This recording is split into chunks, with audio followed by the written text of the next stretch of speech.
Hoy vamos a explorar una de esas historias que demuestran cómo la cultura y la religión se pueden mezclar de las formas más inesperadas. Una que nos cuenta cómo los símbolos más importantes de un país pueden reinventarse por completo. Y la pregunta central es esa: ¿cómo es posible? ¿Cómo fue que figuras de la Biblia terminaron teniendo la apariencia de los vaqueros de las pampas argentinas? Vamos a desentrañar esta increíble transformación que de hecho redefinió la identidad de toda una nación. Miren esta imagen. Es bastante particular, ¿no? Vemos a los discípulos de Jesús, pero vestidos como gauchos, en el campo argentino. Para entender de dónde sale algo así, tenemos que hacer un viaje en el tiempo. Vámonos a la Argentina de la década de 1930, una época de muchísima efervescencia. Bueno, empecemos por el principio. El gran enigma aquí es el nacimiento de esta figura, la del gaucho católico. ¿Cómo es que se llegaron a mezclar estos dos mundos que, a primera vista, parecen tan diferentes? Resulta que en los años 30, en Argentina, estaban pasando dos cosas muy grandes al mismo tiempo. Por un lado, el Estado estaba impulsando con todo la figura del gaucho como el símbolo nacional, la argentinidad en su máxima expresión. Y por el otro, la Iglesia Católica estaba en plena campaña para expandirse y volverse un movimiento de masas. Y esto no era solo una idea en el aire. Fijémonos en las fechas clave. En los 30 arranca la promoción oficial del gaucho. Para 1934, la Iglesia hace una demostración de fuerza tremenda con el Congreso Eucarístico Internacional en Buenos Aires. Y en 1939 se establece el Día de la Tradición. O sea, el Estado y la Iglesia, cada uno por su lado, estaban moldeando activamente la identidad del país. Sus caminos estaban a punto de cruzarse. Entonces, ¿cómo fue que estos dos caminos, que iban en paralelo, finalmente se encontraron? Vamos a verlo. Pues la Iglesia fue muy astuta. Se dieron cuenta de algo fundamental. Si el gaucho era considerado el alma de Argentina, el símbolo por excelencia, entonces para llegarle de verdad a la gente tenían que conquistar al gaucho. Era el vehículo perfecto para su mensaje.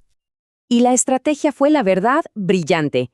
Empezaron a trazar paralelos directos, a construir un puente entre la figura del gaucho y los grandes héroes de la Biblia.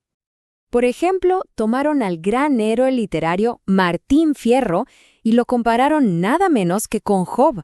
¿Qué tenían en común? Ambos sufrían un montón de injusticias, pero resistían. Esa capacidad de aguante del gaucho, decían los escritores religiosos, era una virtud casi santa. Pero no pararon ahí.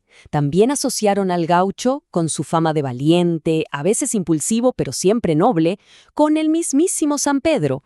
De repente, las virtudes del campo argentino se transformaban en virtudes cristianas.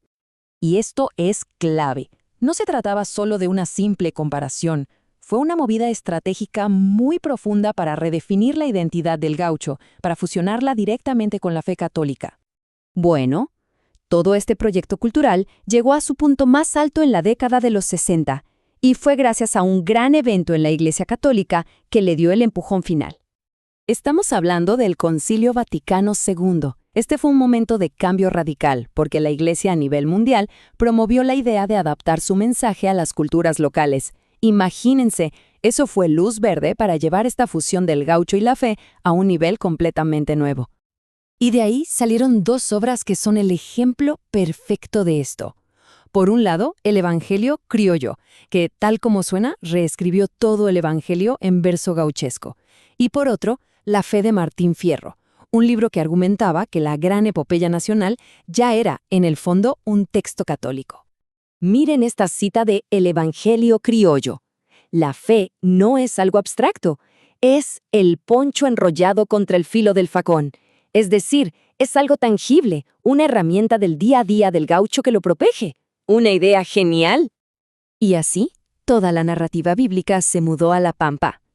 Imagínense a los Reyes Magos llegando a caballo, vestidos de gauchos, para ver al niño Jesús. Y Jesús no tenía discípulos, tenía a parceros, sus compañeros de rancho. Una verdadera adaptación cultural de la fe. Mientras tanto, el libro del padre Companyi iba un paso más allá. Hacía una afirmación súper audaz, que el poema Martín Fierro no solo era compatible con el catolicismo, sino que era, en su esencia, una obra cristiana. ¿Y cómo lo justificaba? Pues, como se ve acá, vinculaba versos del poema directamente con pasajes de la Biblia. Así, el viaje de Martín Fierro dejaba de ser una simple aventura para convertirse en una especie de llamado divino, una peregrinación de fe. Bien, ¿y cuál fue el resultado final de todo esto? ¿Qué legado dejó esta increíble fusión cultural en la identidad de todo un país? El impacto fue enorme y, podríamos decir, tuvo dos grandes consecuencias. Por un lado, la Iglesia logró que su mensaje universal se sintiera muy local, muy cercano a la gente de a pie. Y por el otro, consiguió algo todavía más profundo. Es que, al convertir al máximo símbolo nacional en un ícono católico, la conclusión era casi inevitable. Si el gaucho es lo auténticamente argentino y el gaucho ahora es católico, entonces ser verdaderamente argentino es ser católico. Una idea con una fuerza tremenda. Toda esta historia del gaucho católico nos sirve como un potente recordatorio de que los símbolos culturales no son estáticos, no están grabados en piedra. Y claro, nos deja con una pregunta flotando en el aire. ¿Qué símbolos se están reinventando hoy en día? Y más importante aún, ¿quiénes los están reinventando?